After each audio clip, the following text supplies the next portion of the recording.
नमस्कार, मौसम तक चैनल पर आप सभी का बहुत बहुत अभिनंदन। मैं हूं देवेंद्र त्रिपाठी। नए महीने का पहला दिन आपके राज्य में क्या कुछ नया बदलाव लेकर आ सकता है, मौसम के कॉन्टेक्स्ट में इसकी बात करेंगे नेशनल वेदर बुलेटिन में। उत्तर भारत के पर्वतीय क्षेत्रों पर आज भी बादल दिख रहे हैं, लेकिन इन बादलों से ज़्यादा मौसमी हलचल की उम्मीद नहीं है। और जैसा कि नए महीने के पहले दिन की बात कर रहे हैं, तो नया महीना और नया दिन एक बदलाव लेकर आ रहा है। नया डब्ल्यूडी यहाँ पर दस्तक देने वाला है। बहुत स्ट्रांग तो नहीं होगा, लेकिन इस सिस्टम के चलते इन पर्वतीय इलाकों के मौसम में बदलाव ज़रूर हो सकता है। साथ ही साथ इस सिस्टम के प्रभाव से राजस्थान और इससे सटे सेंट्रल पाकिस्तान के ऊपर एक सर्कुलेशन डेवलप होगा। यहाँ पर एंटी क्लॉकवाइज सर्कुलेशन होते हैं। ये सर्कुलेशन अरब सागर से कुछ मॉइस्चर खींचेगा, डब्ल्यूडी का कुछ मॉइस्चर रहेगा। इम्पैक्ट थोड़ा सा पर्वतीय इलाकों में तो कुछ मैदानी इलाकों पर भी दिखाई दे सकता है। और नीचे दक्षिण भारत की तरफ चलें तो लो प्रेशर सिस्टम सीधे टिप पर पहुंच गया है और टिप के बाद ये पार कर जाएगा जो बंगाल की खाड़ी का रीजन है और पहुंच जाएगा दक्षिण पूर्वी अरब सागर में, जहां पर फिर से ये रीजनरेट हो सकता है, स्ट्रांग हो सकता है। अभी इमीडिएटली बहुत स्ट्रांग होने की संभावना इसकी नहीं है, लेकिन इसका प्रभाव साउथ पेनिनसुलर रीजन पर नॉर्थ ईस्ट मानसून को एक्टिव रखने के रूप में दिखाई दे रहा है। इन दोनों सिस्टमों के अलावा कोई बहुत बड़ा परिवर्तन फिलहाल देश के मौसम पर नज़र नहीं आ रहा है। तो ये रही बात मौसमी सिस्टमों की। और इन सिस्टमों का क्या इम्पैक्ट होगा 1 नवंबर के दिन बारिश के कॉन्टेक्स्ट में, या फिर तापमान में गिरावट या तापमान में वृद्धि के रूप में, इसकी बात आइए अब करते हैं। उत्तर भारत में आ रहे डब्ल्यूडी और राजस्थान तथा सेंट्रल पाकिस्तान पर डेवलप होने वाले संभावित साइक्लोनिक सर्कुलेशन के प्रभाव से उत्तर भारत के पर्वतीय इलाकों में यानी वेस्टर्न हिमालयन रीजन में straight from Gilgit Baltistan to Uttarakhand तक मौसम आप यहां पर बदलता हुआ देखेंगे।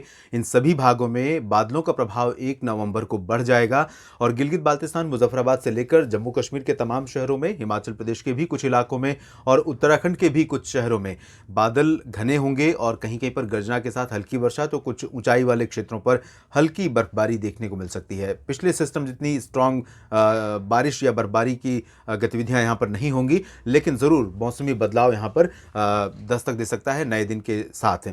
लद्दाख में भी कुछ स्थानों पर गर्जना के साथ वर्षा होने की संभावना रहेगी। लाइट रेन होने की संभावना यहां पर है। कहीं कहीं पर बर्फबारी भी हो सकती है। मैदानी क्षेत्रों में पंजाब और हरियाणा तथा उत्तर पश्चिमी राजस्थान के क्षेत्रों पर, ये जो रीजन है, इन भागों में भी बादल आज मौसम साफ दिखा था आपको। और यही वजह थी कि, और कल हवाएं ज़्यादा तेज़ थीं, यही वजह थी कि दिल्ली एनसीआर समेत उत्तर भारत के मैदानी इलाकों में प्रदूषण काफ़ी कम हो गया था। लेकिन कल यहाँ पर हवाओं की शिथिलता या कहें कि हवाओं के रुख में परिवर्तन, जो सर्कुलेशन रहेगा, इस सर्कुलेशन के प्रभाव से अरब सागर की तरफ से मॉइस्चर आएगा। साथ ही साथ कुछ समय के लिए बंगाल की खाड़ी से भी मॉइस्चर वाली हवाएं पहुंच सकती हैं। पूर्वी हवाएं जब भी उत्तर भारत के मैदानी इलाकों में आती हैं, तब उनके साथ मॉइस्चर रहता है। हवा में मॉइस्चर का जो लेवल है वो थोड़ा बढ़ जाता है और यही मॉइस्चर प्रदूषण को एक तो नीचे ही रोक लेता है, तो ज़्यादा प्रदूषण दिखाई देगा, यानी प्रदूषण परेशान कर सकता है। और इसके अलावा बारिश की संभावना बन सकती है उत्तरी राजस्थान के क्षेत्रों में, पंजाब हरियाणा के कुछ इलाकों में, दिल्ली एनसीआर और वेस्टर्न उत्तर प्रदेश के भागों पर भी आंशिक तौर पर बादल आ सकते हैं और कहीं कहीं पर गर्जना के साथ हल्की बारिश का स्पेल या झोंका कह सकते हैं कि आ सकता है। लेकिन ज़्यादा इसकी जो प्रोबेबिलिटी है वो उत्तर पश्चिमी राजस्थान और पंजाब के भागों पर है। हरियाणा और दिल्ली वेस्ट उत्तर प्रदेश में प्रोबेबिलिटी बहुत कम है, लेकिन रूल आउट नहीं कर सकते हैं क्योंकि सिचुएशंस फेवर में रहेंगी, मॉइस्चर रहेगा और बारिश की संभावनाएं बन सकती हैं यहाँ पर कुछ इलाकों में। तो यहाँ पर कह सकते हैं कि नवंबर की शुरुआत हल्की फुल्की बारिश के साथ होने की संभावना बन रही है और दीपावली से पहले ये स्पेल या मौसम में ये बदलाव कम से कम 2 नवंबर तक जारी रह सकता है और उसके बाद 3 नवंबर से 4 नवंबर के बीच में, यानी दीपावली के दिन और छोटी दीपावली के दिन, इन सभी भागों में मौसम पूरी तरह से साफ और शुष्क रहेगा। और अच्छी बात ये रहेगी कि पश्चिमी और उत्तर पश्चिमी शुष्क और ठंडी हवाएं चलेंगी, जिसकी वजह से दीपावली वाले दिन जो दिल्ली एनसीआर का रीजन है, उन क्षेत्रों में, साथ ही साथ उत्तर भारत के अन्य मैदानी शहरों में जहां पर प्रदूषण बढ़ते हुए लोगों को परेशान कर रहा है, दीपावली के दिन और दीपावली के अगले दिन ये हवाएं प्रदूषण को ज़्यादा समय तक टिकने नहीं देंगी और बहुत राहत इससे मिलेगी। इसके बाद हम चलते हैं पूर्वी क्षेत्रों की तरफ। यहाँ पर पूर्वी उत्तर प्रदेश में और बिहार तथा झारखंड, गंगेय पश्चिम बंगाल, उप हिमालय पश्चिम बंगाल, सिक्किम, इन सभी क्षेत्रों में पूरी तरह से शुष्क मौसम रहेगा। लखनऊ, वाराणसी, प्रयागराज और गोरखपुर समेत पटना, दरभंगा, गया, भागलपुर, किशनगंज, पूर्णिया, अररिया, रांची, जमशेदपुर, दुमका और साथ ही साथ अलीपुरद्वार, कोलकाता, दीघा समेत उप हिमालय पश्चिम बंगाल में उप हिमालय पश्चिम बंगाल और सिक्किम में मौसम पूरी तरह से साफ और शुष्क रहेगा। इन भागों में किसी तरह के विपरीत मौसमी हालात की संभावना या उम्मीद या आशंका फिलहाल नहीं है। पूर्वोत्तर भारत के क्षेत्रों में भी उम्मीद से बारिश काफ़ी कम हो रही है। यहाँ पर अरुणाचल प्रदेश के क्षेत्रों में आप देख सकते हैं ज़रूर कुछ इलाके प्रभावित हो सकते हैं और साथ ही साथ नागालैंड, मणिपुर, मिजोरम और त्रिपुरा, ये जो 3 राज्य हैं, 4 राज्य हैं और अरुणाचल प्रदेश का क्षेत्र, यानी असम और मेघालय को छोड़कर 7 सिस्टर्स स्टेट्स के 5 राज्यों में कुछ स्थानों पर हल्की वर्षा हो सकती है। मॉइस्चर बंगाल की खाड़ी की तरफ से आएगा और यही यहाँ का सोर्स होता है हमेशा बारिश का, तो यहाँ पर कुछ गतिविधियाँ हो सकती हैं। सेंट्रल रीजन में ओडिशा में दक्षिणी हिस्से और अधिक प्रभावित हो सकते हैं, पहले की तुलना में और अधिक क्षेत्रों पर इसका बारिश का प्रभाव दिख सकता है। उत्तर पूर्वी हवाएं लगातार दक्षिण प्रायद्वीपीय भारत पर चल रही हैं, जिनकी वजह से नॉर्थ ईस्ट मानसून यहाँ पर दस्तक दे रहा है, तो सक्रिय बना हुआ है और इन्हीं हवाओं के कारण यहाँ ओडिशा के दक्षिणी भागों में कुछ स्थानों पर बारिश होगी। दक्षिणी छत्तीसगढ़ में भी कुछ जगहों पर वर्षा होने की संभावना है। महाराष्ट्र के विदर्भ, नांदेड़ समेत जो मराठवाड़ा का रीजन है, मध्य महाराष्ट्र का क्षेत्र है और कोंकण गोवा का दक्षिणी क्षेत्र है, इन भागों में कुछ स्थानों पर गर्जना के साथ हल्की वर्षा हो सकती है।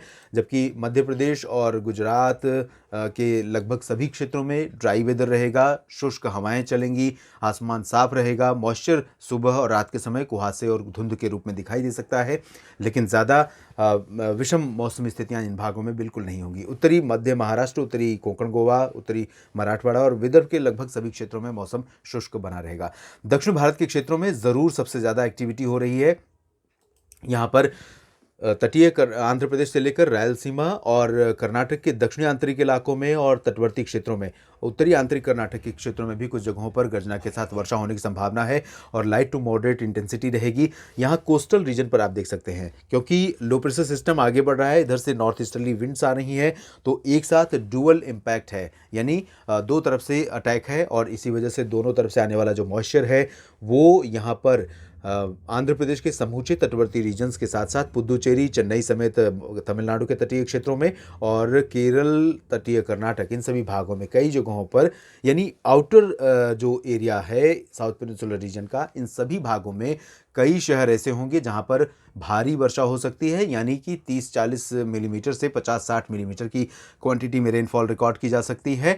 अंदरूनी इलाकों में, तमिलनाडु के अंदरूनी हिस्सों में, दक्षिणी आंतरिक कर्नाटक और रायलसीमा में फिलहाल लाइट टू मॉडरेट रेन की संभावना है। लक्षद्वीप में भी कुछ स्थानों पर वर्षा हो सकती है, इंटेंसिटी मध्यम से तेज रहेगी, क्योंकि ये system, low pressure system, Sri Lanka को पार कर आगे बढ़ रहा है और दक्षिण पूर्वी अरब सागर की तरफ पहुंचा है, तो थोड़ा सा इंपैक्ट यहाँ पर देखने को मिल सकता है लक्षद्वीप में बढ़ते हुए। इसके अलावा अंडमान व निकोबार द्वीप समूह के क्षेत्रों में देखिए बारिश की गतिविधियां थोड़ा सा बढ़ सकती हैं। उत्तर पूर्वी हवाओं का प्रभाव यहाँ पर भी है और मौसम सक्रिय हो सकता है। पिछले 24 घंटों में भी कई जगहों पर यहाँ बारिश हुई है और अगले 24 घंटों के दौरान भी 20 से 25-30 मिलीमीटर की वर्षा की संभावना यहाँ पर दक्षिणी अंडमान व निकोबार द्वीप समूह के क्षेत्रों में कुछ जगहों पर हो सकती है। देश भर के मौसम पूर्वानुमान के इस बुलेटिन में भी इतना ही। आप लगातार जुड़े रहिएगा मौसम तक चैनल के साथ। मौसम से जुड़ी और भी जानकारियां मैं आप तक पहुंचाता रहूंगा। धन्यवाद।